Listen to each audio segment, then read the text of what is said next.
Hello everybody and welcome back to the channel. I'm Richard. This is Lap of the World and answering a comment from a recent video about where is the Lamborghini. I think it is probably time to catch you guys up on what's been going on with our Gallardo. Stick around.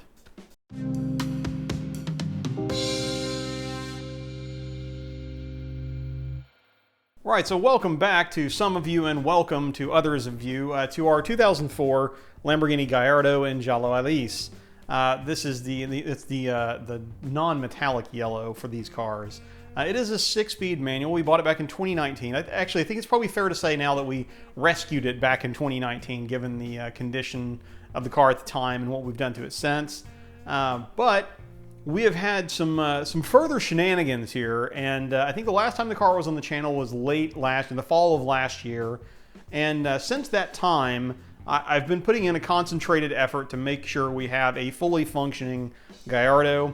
So let me catch you up on what I've done and what's gone on since she made her last appearance here. For those of you who may not be aware of the up and down relationship I found myself in with this Italian mistress, let me sum it up. The car looks amazing, sounds amazing, and is fun to drive. But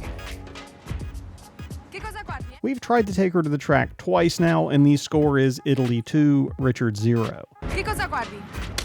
On the first occasion, she sprung a leak at Little Talladega before we ever turned a lap.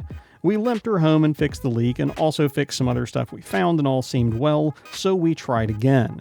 This time at Atlanta Motorsports Park, we did manage to get onto and around the track, but the fuel pumps decided they weren't interested in the 90-degree weather, and the brakes inexplicably had some issues as well, so we again left earlier than we'd hoped.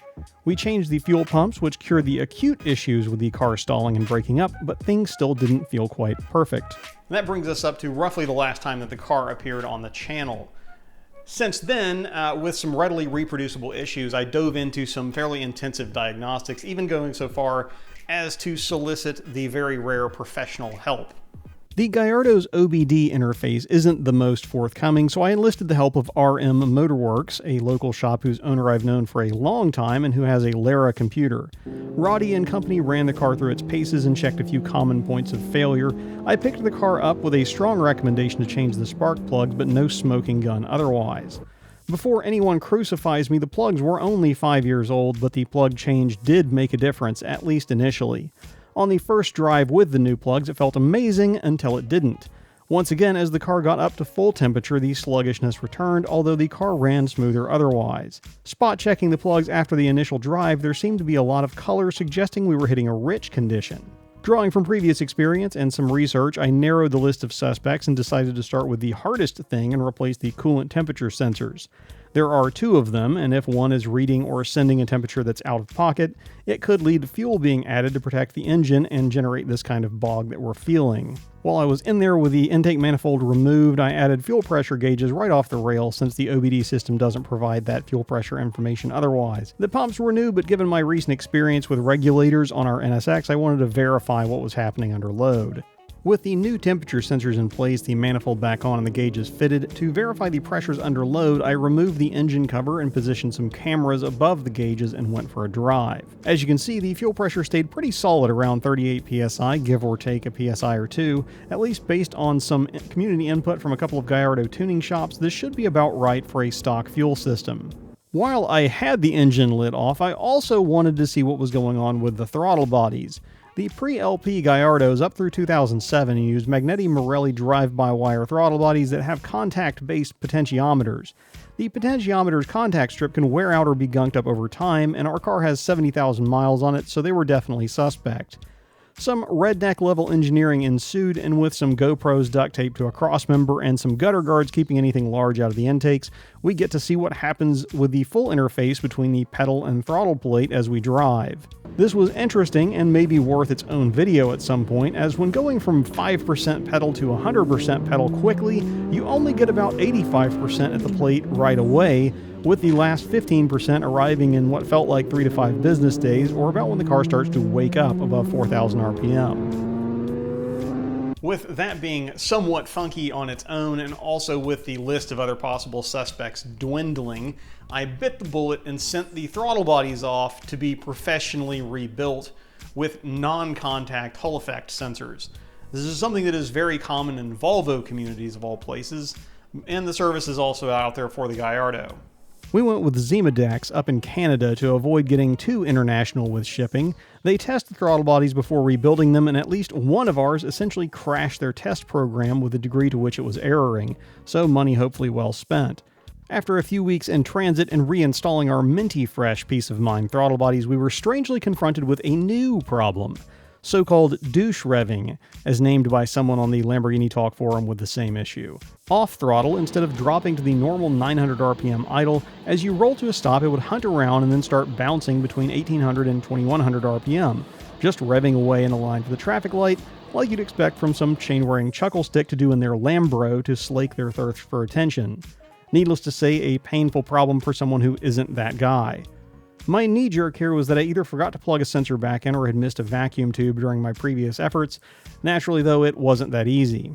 After finding nothing unplugged and generally ruling out the map sensor based on OBD2 logging, I set to digging through the entire vacuum system on the car, isolating and pressure testing different loops, until finally committing to a new smoke test of the whole intake manifold. That uncovered leaky lower injector seals. Again.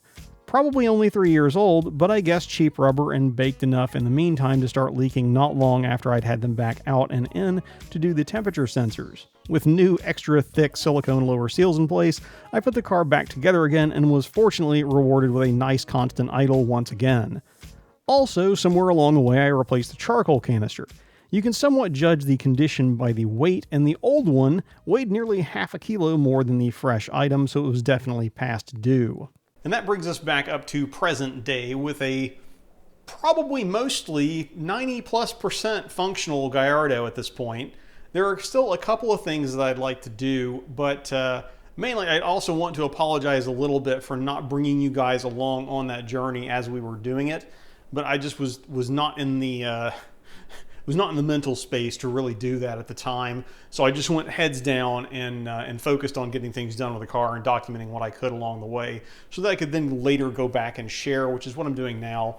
And again, some of these bits and pieces in here may make it into their own videos because I think they were kind of, they're interesting trivia, and I don't want them to get lost in this video for when people go to search for them. You know, my Gallardo is revving like a douche. What do I do? For example. But a couple more things we're going to do to the car, but the goal is to have it, it is running right now. I've driven it around this week, and it's doing all right. The problem was we need to have the weather get a little bit warmer so we can get the car warm enough without being a psychopath on the public roads to get into the sort of our traditional failure zone of kind of ambient and running temperatures. So I can go out, and drive it around enough to get it fully warmed up and then run a test and then see if we are duplicating results or if we have actually resolved our issues now. And if we have, then we're off to the races. I think at that point in time, we'll go walk back a little bit. I mentioned the brakes had an issue at AMP, so they need to be bled and probably have some brake cooling added to them. I suspect well, there really isn't any brake cooling. There are some teeny tiny little ducts on this car, but they're not. They're nowhere near the size of what I even have on the NSX. And the car is both more powerful and heavier, so it would need that. So we'll go back and pick up a few of those bits and pieces. But yeah, car is still here. We're still enjoying it for the moment. We want to enjoy it more and get kind of the full experience before we, commit to keeping it long term or. Potentially explore other options. Now, she'll see me say, she'll have heard me say that and will now pitch a fit, but, such is life. We'll get past it. Till next time, I'm Richard. This is Lap of the World. We'll see you guys in the next video, if not at the track.